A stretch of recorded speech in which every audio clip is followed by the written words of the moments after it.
نہ محتاج ہے اس بات کا کہ ہم کوئی عنوان لگا کے محبت اہل بیت کا اس کا ذکر کریں، اس کا چرچا کریں۔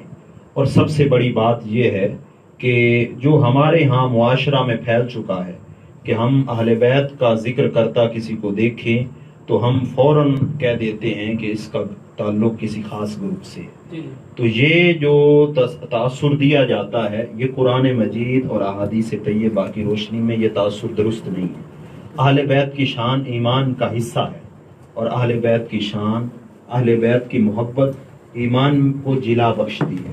اور اللہ تبارک و تعالیٰ کا یہ خاص کرم ہے کہ جماعت اہل سنت جہاں صحابہ کرام رضوان اللہ علیہم اجمعین سے محبت کرتی ہے، ان کی عقیدت رکھتی ہے، وہیں کہیں اب بڑھ کر آقا علیہ السلام کی اہل بیت سے محبت کرتی ہے۔ تو یہ چند چیزیں تھیں جو میں نے قرآن مجید فرقان حمید کے حوالے سے 2 آیات بینات کی روشنی میں آپ سے محبت اہل بیت کے حوالے سے ذکر کی۔ حضرت امام حسین اور حضرت امام حسن رضی اللہ تعالی عنہ یہ آقا علیہ الصلوۃ والسلام کے آپ کی لخت جگر سیدہ فاطمہ الزہرا رضی اللہ تعالی عنہا آپ کے 2 بیٹے ہیں، لیکن آقا علیہ السلام نے فرمایا کہ یہ دونوں میرے بیٹے ہیں۔ ان کی شان یہ ہے کہ یہ دونوں میرے بیٹے ہیں۔ اور پھر آقا علیہ السلام نے احادیث پاک کا جب ذکر ہوگا تو میں آگے یہ آپ سے چیزیں عرض کروں گا کہ احادیث پاک میں خاص طور پر حضرت امام حسن رضی اللہ تعالی عنہ ان کے حوالے سے آقا علیہ السلام نے کیا کیا ہمیں نصیحت اور اپنی امت کو تعلیم فرمایا ہے۔ تو یہ تاثر غلط ہے کہ اہل بیت کی شان، اہل بیت کی محبت و مودت کسی خاص طبقہ فکر یا کسی خاص مسلک کا حصہ ہے، بلکہ انسان کو بیدار تو ہو لینے دو، ہر قوم پکارے گی ہمارے ہیں حسین۔ تو یہ چند معروضات تھیں جو میں نے آپ کے سامنے عرض کی۔ آگے جیسے ہی ہمارا یہ پروگرام چلے گا آپ اس حوالے سے جو جو سوالات ارشاد فرمائیں گے اسی کے حوالے سے۔ سبحان اللہ، بڑے ہی احسن انداز میں حضرت مولانا اشفاق احمد چشتی شاہین بیرا شریف بڑے خوبصورت انداز میں آپ نے سوال کا جواب بتایا، اور امید کرتا ہوں کہ سوال کے جواب میں الحمدللہ ہم کو بھی بہت سارا علم ملا ہے اور آپ کو بھی ملا ہوگا۔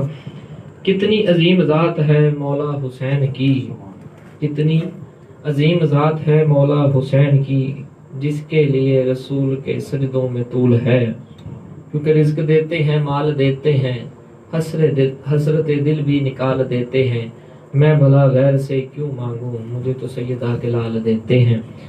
میں ایک سوال اور آپ سے پوچھنا چاہوں گا۔ امام حسن مجتبی رضی اللہ تعالیٰ عنہ کی جو شان ہے قرآن و حدیث کی روشنی میں وہ کیا ہے، یہ اس میں وضاحت فرما دیجیے گا۔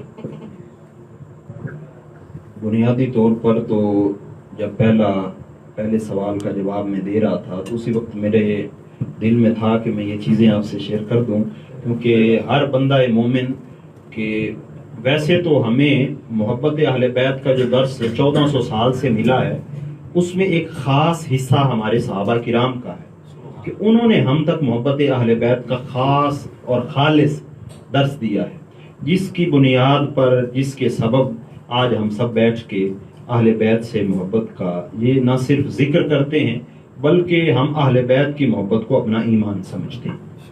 اب میں احادیث پاک کا صرف متن حدیث پڑھوں گا اور ساتھ ساتھ اس کی تھوڑی سی وضاحت کروں گا، چونکہ وقت کے دامن میں اتنی خاص گنجائش نہیں ہے کہ ہر حدیث پاک کی الگ سے الگ شرح کی جائے۔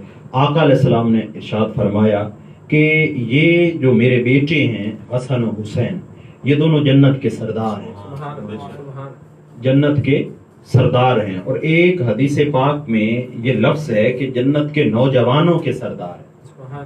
تو چونکہ ہمارا یہ اکثر طبقہ جو سوشل میڈیا کے ذریعے ہمارے ساتھ منسلک ہے، اور ویسے بھی پاکستان میں جو آبادی ہے اس میں اکثر جوان بھی موجود ہیں، تو یہ جوانوں کے لیے خوشخبری ہے کہ آقا علیہ الصلوۃ والسلام کے یہ شہزادے جوانوں کے جنت میں سردار ہوں گے۔ تو جوانوں کے لیے جہاں یہ خوشخبری ہے وہاں ایک چھوٹا سا امتحان بھی ہے کہ ہم نے ان کے اسوہ پہ عمل کر کے ان کی لائن میں لگنا ہے۔ آقا علیہ السلام نے دوسرا ارشاد فرمایا، دوسری حدیث پاک ہے کہ میرے یہ بیٹے جو ہیں یہ جنت کے پھول ہیں، جنت کے پھول ہیں۔ امام حسن رضی اللہ تعالیٰ عنہ جنت کے پھول ہیں، اور آقا علیہ السلام واضح طور پر صحابہ کرام فرماتے ہیں کہ آقا علیہ السلام حضرت امام حسن اور حضرت امام حسین دونوں کو سونگا کرتے تھے، جیسے ہم پھول کو سونگتے ہیں نا، اور آقا علیہ السلام فرماتے تھے ہما ریحانتا، یہ دونوں خوشبودار ہیں اور ان کے اندر سے جنت کی خوشبو آتی ہے۔ یہ مقام ہے حضرت امام حسن رضی اللہ تعالیٰ عنہ کا۔ حضرت امام حسن آپ شبیہ مصطفیٰ تھے، اور آپ کو دیکھ کر صحابہ کرام رضوان اللہ علیہم اجمعین حضور تاجدار ختم نبوت صلی اللہ علیہ وسلم کی وہ حسین زندگی جو ظاہری زندگی تھی اس کی یاد تازہ کر لیا کرتے تھے۔ حضرت امام حسن رضی اللہ تعالیٰ عنہ آپ کی وہ شان ہے کہ نبی پاک صلی اللہ علیہ وآلہ وسلم نے آپ کے لیے جب دونوں جنت کے سرداروں کا حکم دیا اور پھر ان کی تعظیم کا حکم دیا، فرمایا کہ میں ان دونوں سرداروں سے محبت کرتا ہوں، یہ جو جنت کے سردار ہیں میں ان سے محبت کرتا ہوں، انی احبہما، اور پھر جو ان سے محبت کرتا ہے اللہ پاک کی پاک ذات بھی ان سے محبت کرتی ہے۔ تو یہ خاص ایک بات ہے کہ اگر کوئی اللہ کی محبت چاہتا ہے کہ ہمیں اللہ کی محبت ملے تو اس کا آسان سا نسخہ حدیث پاک سے یہ ہمیں ملتا ہے کہ ہم نبی پاک صلی اللہ علیہ وسلم کے ان دو نواسوں سے محبت کرنا شروع کر دیں۔ آج 15 رمضان المبارک ہے اور آپ کا یوم ولادت ہے، آپ جگر گوشہ رسول ہیں، آقا علیہ السلام نے فرمایا، اور سیدہ فاطمہ الزہرا رضی اللہ تعالی عنہا آپ کے پھول ہیں، اور آقا علیہ السلام اور حضرت فاطمہ الزہرا کا آپ سے وہ خاص پیار تھا کہ آقا علیہ السلام نے آپ کی شان میں حضرت امام حسن رضی اللہ تعالی عنہ کی شان میں یہ خاص طور پہ فرمایا کہ میں اپنے اس بیٹے سے محبت کرتا ہوں، اور پھر فرمایا کہ میرا یہ بیٹا سید ہے، میرا یہ بیٹا یعنی سردار ہے، اور میرا یہ بیٹا 2 مسلمان گروہوں میں صلح کروائے گا، 2 مسلمان گروہوں میں صلح فرمائے گا۔ جہاں یہ حدیث پاک حضرت امام حسن رضی اللہ تعالیٰ عنہ کی فضیلت پہ واضح طور پر دلالت کر رہی ہے، وہیں یہ آقا علیہ السلام کے علم غیب کے بارے میں بھی بتا رہی ہے کہ آقا علیہ السلام نے آنے والے زمانے کو دیکھ لیا کہ میرے بعد زمانہ آئے گا کہ 2 مسلمان گروہ آپس میں لڑ پڑیں گے، لیکن یہ میرا بیٹا سید ان میں صلح کروائے گا۔ پھر یہ نبی پاک صلی اللہ علیہ وسلم کے نواسے حضرت امام حسن رضی اللہ تعالیٰ عنہ کی شان ہے کہ اللہ تبارک و تعالیٰ کے حبیب مکرم حضور تاجدار ختم نبوت صلی اللہ علیہ وسلم نے آپ سے محبت کا درس دیا۔ تو میں اپنے سننے والے جو ہمارے اس فیس بک پیج سے ہمارے ساتھ منسلک ہیں ان کے لیے یہ خاص پیغام ضرور دینا چاہوں گا کہ آج کے دن حضرت امام حسن رضی اللہ تعالیٰ عنہ کی روح کو اصال ثواب کر کے ان کی روح کو کے درجات کی بلندی کے لیے دعا کریں۔ اس کی برکت سے ہمارے لیے کیا ہوگا؟ اس کی برکت سے ہمارے دلوں میں آقا علیہ السلام کا اور حضور تاجدار کائنات علیہ السلام کا عشق اور آپ کی سنت پہ عمل کرنے کی توفیق اللہ پاک ہمیں زیادہ سے زیادہ عطا فرمائے۔ اللہ تبارک و تعالی نے یہ خاص اہل بیت کی محبت میں یہ خاص اور آقا علیہ السلام کی اہل بیت کے عشق میں یہ راز رکھا ہے کہ جو ان سے عشق کرتا ہے، جو ان سے محبت کرتا ہے، ان کا تذکرہ کرتا ہے، اور پھر جب ان کا تذکرہ کرے تو خاص اور خالص تذکرہ کرتے ہوئے کسی اور طرف بھٹکے نہیں، تو اللہ تبارک و تعالیٰ کے اہل بیت کی شان یہ ہے، اللہ تبارک و تعالیٰ کے حبیب مکرم علیہ السلام کے اہل بیت کی شان یہ ہے کہ آقا علیہ السلام نے فرمایا جس نے میری اہل بیت سے محبت کی میں اس سے محبت کرتا ہوں، اور پھر جس سے میں محبت کرتا ہوں اللہ تبارک و تعالیٰ کی ذات سے محبت کرتا ہوں۔ تو یہ چند احادیث پاک تھیں جن کی چھوٹی چھوٹی تشریح وقت کے حساب سے میں نے آپ سے عرض کی۔ امید ہے جیسے ہی اگلے ہمارے سیشن میں سوالات آئیں گے تو حضرت امام حسن رضی اللہ تعالیٰ عنہ کے حوالے سے ہم اگلی باتیں بھی کر لیں گے۔ بہت ہی خوبصورت اور احسن انداز میں ماشاءاللہ مولانا جوابات دے رہے ہیں اور مجھے خود بھی بڑا سرور آ رہا ہے الحمدللہ. یقیناً آپ دوستوں کو بھی بہت پسند آ رہا ہوگا. حضرت امام کی ولادت کے بارے میں آخری سوال آپ سے پوچھنا چاہوں گا. بے شک یہ گھرانہ ویسے ہی بڑا سخی ہے, سخیوں کا گھرانہ ہے, کیونکہ مجھے ایک یاد آ رہا ہے کہ میں نے بھی کہیں سے سنا تھا کہ ایک امیر زادے نے میرے مولا حسین سے ایک بار کہا کہ میرے باپ کے محل کے 7 دروازے ہیں, جو منگتا ایک دروازے پہ آتا ہے اس کو دروازے سے عطا کیا جاتا ہے, دوسرے پہ آتا ہے اسے پھر بھی عطا کیا جاتا ہے, تیسرے پہ آتا ہے پھر بھی دیا جاتا ہے, حتیٰ کہ وہ 7 پہ چلا جائے اسے 7 بار عطا کیا جاتا ہے. قربان جاؤں سیدہ پاک کے لال کے, کیا خوبصورت جواب دیا اور اس کا منہ بند کروا دیا. فرمایا کہ میرے نانا کا در ایسا ہے, اس کا ایک ہی دروازہ ہے, جو ایک بار وہاں پر آ جاتا ہے اسے دوبارہ کہیں جانے کی ضرورت نہیں پڑتی.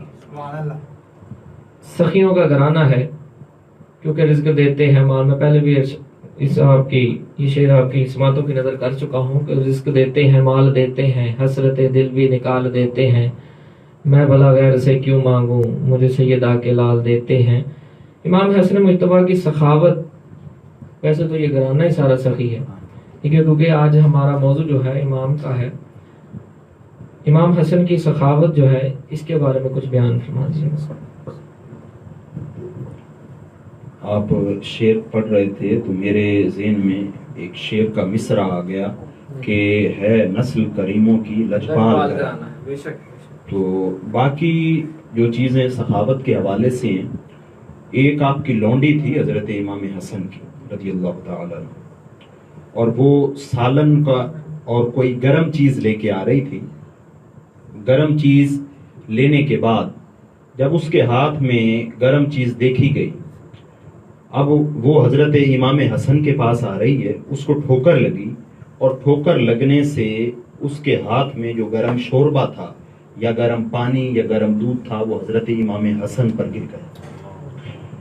تو انسان کی فطرت ہے کہ جیسے ہی وہ گرم چیز گری تو حضرت امام حسن کو جلال آ گیا. اب جب حضرت امام حسن کو جلال آ گیا نا, تو اس چیز کو دیکھتے ہوئے آخر لونڈی بھی تو قرآن مجید فرقان حمید کا جن سے خاص تعلق ہے اہل بیت سے, آقا علیہ السلام نے فرمایا کہ میں تم میں 2 چیزیں چھوڑ کے جا رہا ہوں, ایک قرآن اور ایک میری اہل بیت. اب قرآن اور اہل بیت کا دونوں کا ذکر کیا تو اس کا مطلب یہ ہے کہ اہل بیت کا کوئی خاص تعلق ہے اہل قرآن مجید سے. تو پھر جس گھرانے کا خاص تعلق ہے قرآن مجید سے تو اس گھرانے کی لونڈی کو بھی تو قرآن کا کوئی فیض ملا ہوگا. اس نے فوراً قرآن مجید کی آیت پاک پڑھی جس میں لفظ ہیں والکاظمین الغیظ, کہ وہ غصے کو پی جاتے ہیں.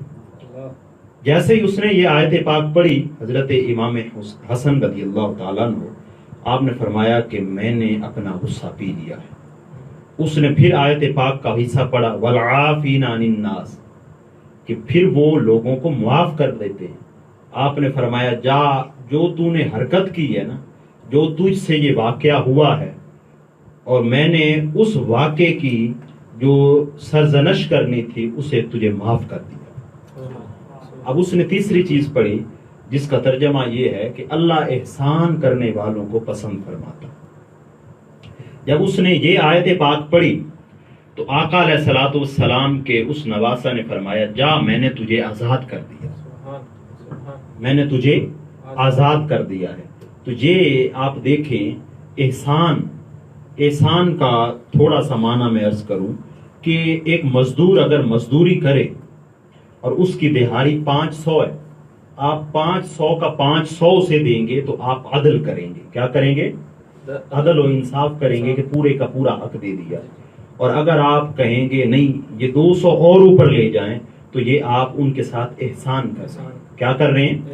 اس لونڈی نے تو وہ پانی گرم شے گرائی تھی, اور جو گرم شے گرائی تھی آپ مالک تھے اس کے, اس کو سزا دے بھی سکتے تھے, کوئی سخت جملہ کر فرما سکتے تھے, لیکن آپ نے نہ صرف اسے معاف کیا بلکہ احسان فرماتے ہوئے آزاد بھی کر دیا.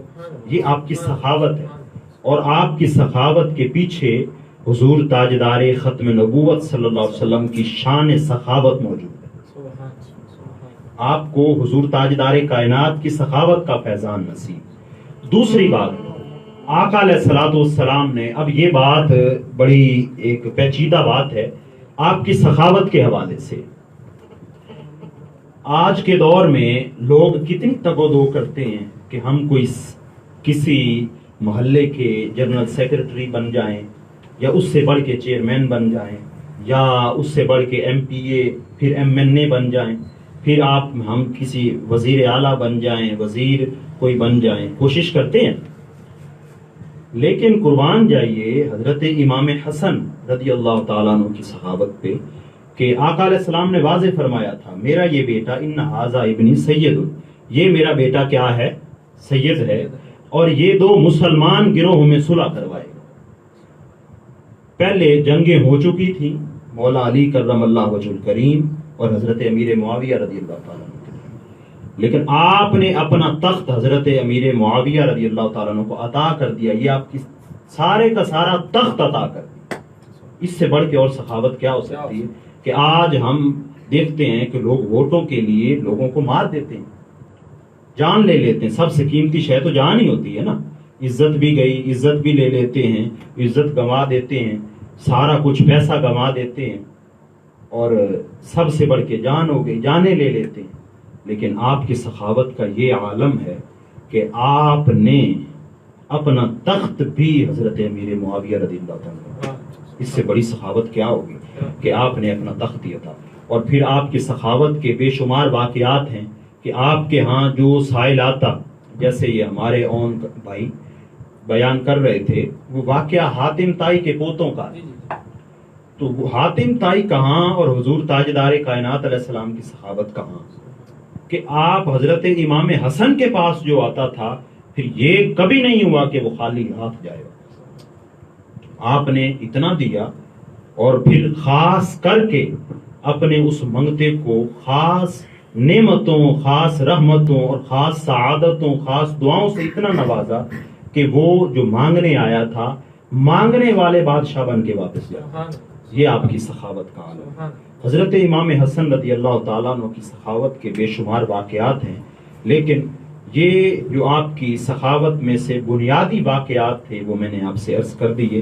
اللہ تبارک و تعالیٰ نے یہ ہم پہ خاص کرم فرمایا ہے کہ جب بھی ان پیاروں کا دن آتا ہے تو ہمیں کوئی گھبراہٹ نہیں ہوتی، ہمیں پریشانی نہیں ہوتی. ہم ان کا ذکر بھی کرتے ہیں، اور ان کا ذکر کرتے ہوئے کسی اور کی بے ادبی بھی نہیں کرتے. یہ اہل سنت کا خاصہ ہے.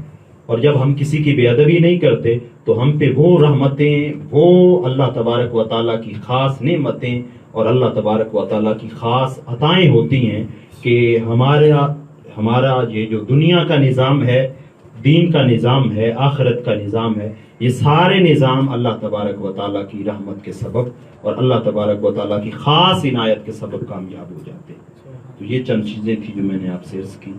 باقی جیسے ہی ہمارے پروگرام کا وقت آگے بڑھے گا اور جو سوالات ہوں گے ہم ان کے حوالے سے. آج کا جو ہمارا مین موضوع تھا وہ تھا طلاق اور نکاح کا. حضرت چند ایک سوالات آپ سے پوچھنا چاہوں گا.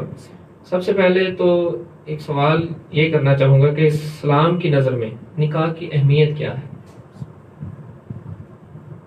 بسم اللہ الرحمن الرحیم. اسلام مکمل دین ہے. آپ دیکھیں بچہ پیدا ہوتا ہے تو اس کی خوراک کے لیے اس کی ماں کی شکل میں اللہ نے اس کو نعمت عطا فرمائی. اس کے دیگر بھی مقاصد ہیں لیکن خوراک کے حوالے سے بچہ بڑا ہوا، اس کی ضروریات کو پورا کرنے کے لیے باپ تھا اس کا، اس کے باپ نے اس کے لیے کمایا اور اس کی ساری ضروریات پوری کی. پورا میکانزم ہے. اسلام مکمل دین ہے، کمپلیٹ کوڈ آف لائف. یعنی کوئی چیز اسلام میں ایسی نہیں ہے کہ آپ پوچھیں اور اسلام آپ کو اس کا جواب نہ دے، یہ ممکن نہیں. اچھا، اسلام میں نکاح کیوں رکھا گیا؟ میں صرف قرآن مجید فرقان حمید کی سورہ روم ہے آیت نمبر 22، اس میں اللہ تبارک و تعالیٰ نے نکاح کے بارے میں ارشاد فرمایا، اس کا ترجمہ اور اس سے متصل چیزیں، کہ نکاح کو ہم نے سکون کا ذریعہ بنایا. جس نوجوان کا نکاح ہو جاتا ہے اس کی زندگی میں ٹھہراؤ اور سکون آ جاتا ہے. نمبر 2، اللہ تبارک و تعالیٰ نے اسی آیت میں فرمایا کہ ہم نے نکاح کو تمہارے لیے باہمی محبت کا ذریعہ بنایا. اجنبی خاندان ہوتے ہیں، آپس میں نکاح ہوتا ہے اور پھر ان میں محبتیں شروع ہو جاتی ہیں، اور بندے کی میاں بیوی میں جب محبت ہو جاتی ہے تو اللہ تبارک و تعالیٰ کا ایسا خاص کرم ہو جاتا ہے کہ بندہ باہر کی سب برائیوں کو چھوڑ کے اپنے گھر والوں کے لیے کام کاج کرتا ہے اور ساری محبتیں گھر والوں کے لیے رکھتا ہے. اور تیسری چیز، اللہ پاک نے نکاح کو پاکیزگی کا ذریعہ بنایا ہے. نکاح کے ذریعے اللہ تبارک و تعالیٰ کا بندہ بہت ساری برائیوں سے بچ جاتا ہے، بہت ساری پلید چیزوں سے بچ جاتا ہے، اور اللہ اسے پاکیزگی کا معیار، پاکیزگی کا درجہ عطا فرماتے ہیں. اور چوتھی جو چیز ہے وہ نسل انسانی کا فروغ ہے. نکاح کے ذریعے اللہ تبارک و تعالی نسل انسانی کو فروغ عطا فرماتے ہیں، یعنی اس سے نسل آگے بڑھتی ہے. تو وہ جو جب نسل آگے بڑھتی ہے اس کا جائز اور بہترین طریقہ نکاح کی شکل میں موجود ہے. اور چوتھی چیز اسلام میں نکاح کا وہ ہے رزق، کہ نکاح سے رزق بڑھتا ہے. آقا علیہ السلام کی پاک بارگاہ میں صحابی حاضر ہوئے، عرض کی آقا صلی اللہ علیہ وسلم کہ میرے پاس رزق کی کمی ہے. آقا علیہ السلام نے فرمایا نکاح کر لو. انہوں نے نکاح کیا، پھر حاضر ہوئے، رزق کی کمی ہے. آقا علیہ السلام نے پھر فرمایا نکاح کر لو. پھر نکاح کیا. غرض یہ کہ آپ کے حکم کے بعد جب نکاح کیا تو ان کے رزق میں برکت آ گئی. نکاح کے ذریعے آپ نے یہ مشہور بات تو ہمارے لسنر نے بھی سن رکھی ہوگی کہ جو عورت آتی ہے وہ اپنا رزق ساتھ لے کے آتی ہے. تو جو بندہ ایک کا رزق کما رہا ہوتا ہے، جب اس کے رزق میں دو بندوں کا رزق آ جاتا ہے تو برکت تو خود بخود آ جاتی ہے. تو یہ اسلام کا نقطہ نظر ہے. یہ سکون دیتا ہے، محبتیں پیدا کرتا ہے. نکاح نسل انسانی بڑھتی ہے، اس سے رزق میں اضافہ ہوتا ہے اور اس سے بندے کی روح میں پاکیزگی آتی ہے. یہ اسلام کا تصور نکاح ہے. کہ اسلام نے نکاح رکھا کیوں ہے؟ بنیادی طور پر تاکہ انسان باہر کی برائیوں سے بھی بچ جائے، اس کے رزق میں بھی اضافہ ہو جائے اور وہ مکمل گھر کے نظام میں موجود رہ کر گھر کو سنبھال سکے. یہ آپ کے سوال کا مختصر اور بنیادی ہے. ناظرین، چونکہ ہمارے وقت ہوا چاہتا ہے اختتام پذیر کا، بس چند منٹ باقی ہیں. انشاءاللہ میری کوشش یہ ہوگی کہ ہم آج کے پروگرام میں جو ہمارا بیسک ٹاپک تھا وہ تھا نکاح اور طلاق کا. میں زیادہ سے زیادہ کوشش یہ کروں گا کہ علامہ صاحب سے جتنے اس ٹائم کے اندر میں سوالات پوچھ سکوں میں انشاءاللہ ضرور پوچھوں گا.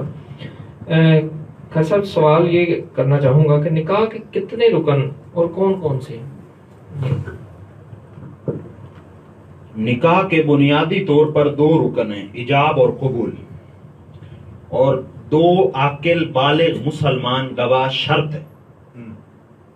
ایجاب و قبول رکن ہے اور دو عاقل بالغ مسلمان مرد یہ گواہ شرط ہے. اگر آپ عورت ساتھ رکھیں گے، ایک مرد اور پھر دو عورتیں اس میں شامل ہو جائیں، لیکن بہترین کام یہ ہے کہ دونوں مرد رکھے جائیں. اور پھر اس کے بعد اس میں جو خطبہ پڑھا جاتا ہے، ہمارے امام صاحب قاری صاحب جو نکاح پڑھاتے ہیں وہ اس نکاح میں خطبہ پڑھتے ہیں. وہ خطبہ سنت ہے، خطبہ سنت بنا، اور جو مہر دیا جاتا ہے وہ واجب ہوتا ہے. اگر مہر نہ دیا جائے تو جو مہر مثلی ہے وہ عورت کا حق بنتا ہے. مہر دینے سے پہلے آپ شرعاً اپنی بیوی پہ کوئی حق نہیں رکھتے. پہلے اسے اپنا مہر دیں، مہر دینے کے بعد اس سے اپنے معاملات طے کریں. اور آقا علیہ السلام نے فرمایا کہ اس ساری دنیا میں اگر کوئی بہترین چیز موجود ہے اور روح کو سکون دینے والی چیز موجود ہے، جنت والی یعنی چیز، تو وہ خوبصورت اور نیک بیوی موجود ہے. تو یعنی نکاح کے رکن آپ کو بتا دیے، ایجاب و قبول، دو عاقل بالغ مسلمان مرد، یہ شرط بن گئی، اور مہر واجب ہو گیا، اور جو امام صاحب خطبہ پڑھتے ہیں وہ سنت ہو گیا. تو ہمارے معاشرہ میں چونکہ ہمارے ائمہ کرام نکاح پڑھاتے ہیں، تو یہ کیوں پڑھاتے ہیں؟ بعض لوگ ہمارے نکاح خان جو لوگ ہوتے ہیں ان پر سوال کرتے ہیں کہ آپ نکاح کیوں پڑھا رہے ہیں، جبکہ نکاح میں تو ایجاب و قبول ہے، گواہ ہے، وہ تو ہمیں پتہ لگ گیا. بھائی اس وجہ سے کہ یہ جو ہمارے ائمہ کرام علماء کرام ہوتے ہیں ان کو